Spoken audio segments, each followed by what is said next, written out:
Morning, everybody. I just wanted to show you some more behind the scenes on the whole brewery process.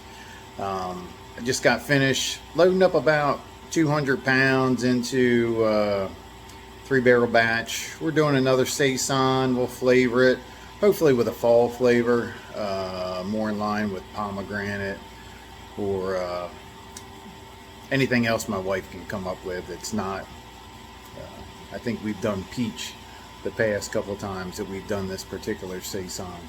So after mashing in 200 pounds, we've had, let's see, 3 55-pound bags of Pilsen and 50 pounds of wheat flakes. That's the recipe we're going with. It's just over 200, so it should have a nice, I guess you could say ABV, but I'll show you what we have going on and what will be going on, and then we'll cut to something else. So here we go. So here's the brew kettle, like I've showed you before in our previous videos. Again, this is our Colorado brewing system. Super easy. We got about 100 gallons of water in here currently, and we're just recirculating it with the grain in. You can see the basket itself is inside the kettle. Once our 1 hour mash is complete, then we'll lift the basket out and we'll ultimately end up washing it with this copper pipe right here will get hooked up to a hose.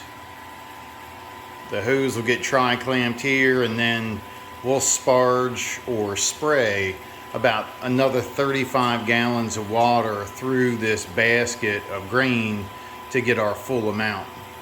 After the 1 hour boil and hop additions, we'll go ahead and again pump it from here over to the unit tank. We spent the last day or so really making sure this got cleaned up. Boiled the carb stone for a couple hours, cleaned everything. I'll be sanitizing this morning at the, right before we go ahead and do our movement over from the boil kettle after we cool it down. So again, that's what we got going on this morning. Other than that, okay, fast forward maybe about an hour, and you can see we've taken the basket out of the brew kettle, and this is the end result. This is all the spent grain that's been washed of its sugars and other nutrients, and this is kind of what we would call the wort at this point. It's almost up to boil. That's why it's got the funky hot break on top. It's about 210 degrees right now. So it's going to start, as you can see right there in the middle, off to the left. It's starting to do a little bit of a movement. So that's indicative of the beginning of the boil. Right now, I'm running sanitizer or pumping sanitizer through the clean in place ball up top there of the unit tank. I'll probably take off like the spout, temperature gauge, and the carb stone and just spray them down. I got a little spray bottle of sanitizer just to make sure everything's nice and clean before we ultimately, after the 1 hour boil and hop additions, we'll go ahead and pump everything in the brew kettle over to the unit tank, and we'll be good to go. So, all right, we're back one more time. The 1 hour boil with the hop additions is now complete. The wort which was up to that top line, I think when you last saw it. It was just starting to boil, is now done. We went ahead and what we do is a whirlpool. So we go from this bottom exit port over to the pump, back to the top port right there. And what it does is it has a little tube that goes inside the kettle and points to the left.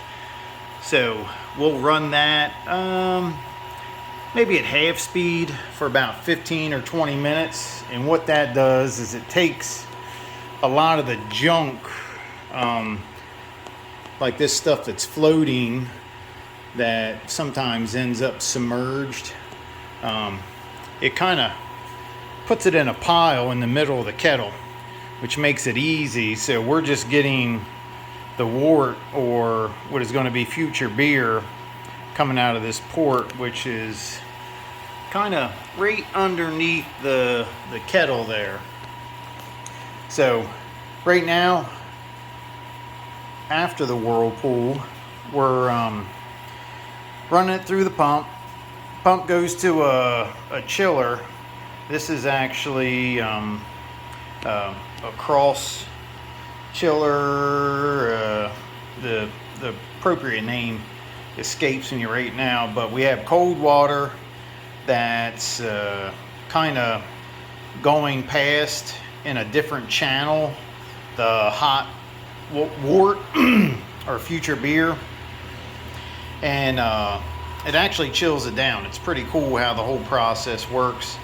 So you can see the white tube coming out, goes into our freshly sanitized unitank, into the bottom, and you can actually see some of the sanitizer is coming out of the blow-off port.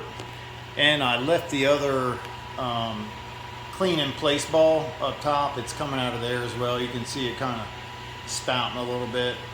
So we'll change that out, this top port, once we get everything moved over. And I go ahead and pitch the yeast in through that same port, and it'll actually get a different cap on top. It'll get this cap right there. So I'm just waiting right now. So it's been gone for I don't know how many minutes, but it's cruising along. I don't want to speed it up too much, just because the speed of the pump is kind of coinciding with the chilling of the wort from the groundwater that we have coming out of our well. So I want to make sure that we have a good medium speed going through the chiller. That way the beer's going in here about 70 or 80 degrees. I'm pretty happy with that temperature. So, and in the meantime, you can also see this was scooped out, scooped it into a wagon. It actually took 2 loads, and then it was taken over to the animals for them to have a nice Sunday morning breakfast. So this is all part of our brew day. We're about, let's see, let me look at my watch. It's about 10 o'clock. So we started at about 5:30. So we're 4.5 hours in, and it's just takes time to make good beer. So I'll be back with some more footage here in a sec.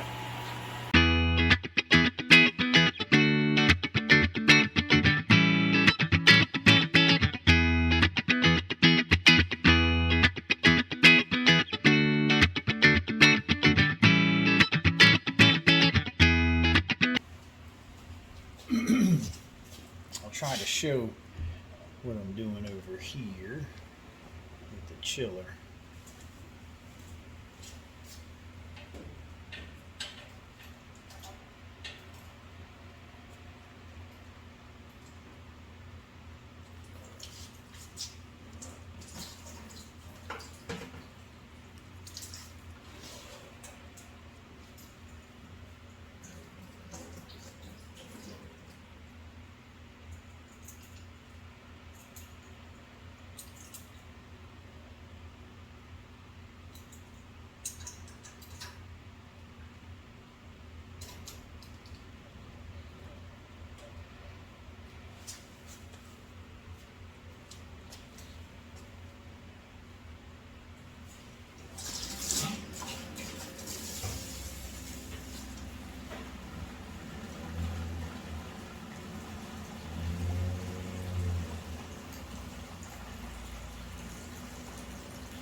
All right, so what I did was I unhooked it from the unit tank, basically the hose from the unit tank along with the counterflow chiller. Took the hose coming from the kettle, we stuck it into a dump bucket. We're going to go ahead and start, we're going to unhook this hose and we're going to run a loop where both of these kind of pull from and pump to a bucket filled with cleaner. In the meantime, I went ahead and hooked this green hose up, which is just hooked up to our hot water. I want to get this counterflow chiller flushed as soon as possible, and I'll do that a couple times and then I'll flip it around and then flush it out some more with hot water. This will ultimately get dumped out into the yard. This is just all the leftover. Normally there's not a lot of stuff left over, but it's good to flush it out as much as possible. As you can see in the brew kettle, this is kind of where we draw the line. Yeah, there is a little bit in there, but you can see kind of right there in that bottom left corner, that's where the hole is. And so once it starts getting a bunch of junk flowing through the lines down here, that's when we kind of cut our losses. I did have a stray hot bag get left over. I tried to grab it and it was a little bit too hot, so it just sunk down to the bottom. I'm always worried about them kind of clogging up the hole. But we'll go ahead and kind of clean this out, spray it down, clean it out. We'll put the basket in first and we'll scrub the basket, clean it. Then I normally use a shop vac to kind of get all the remnants out.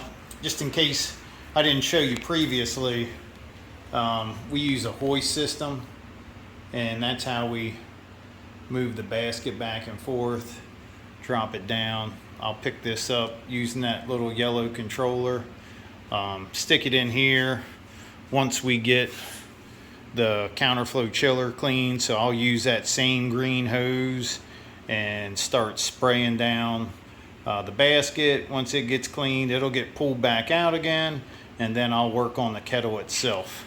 So I'll have some more footage here for you in a second. Okay, it's the next day.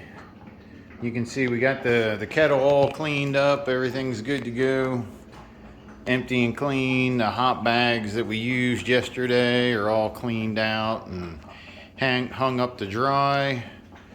Good old shop vac we used to clean up some of the grain remnants is back in its rightful place.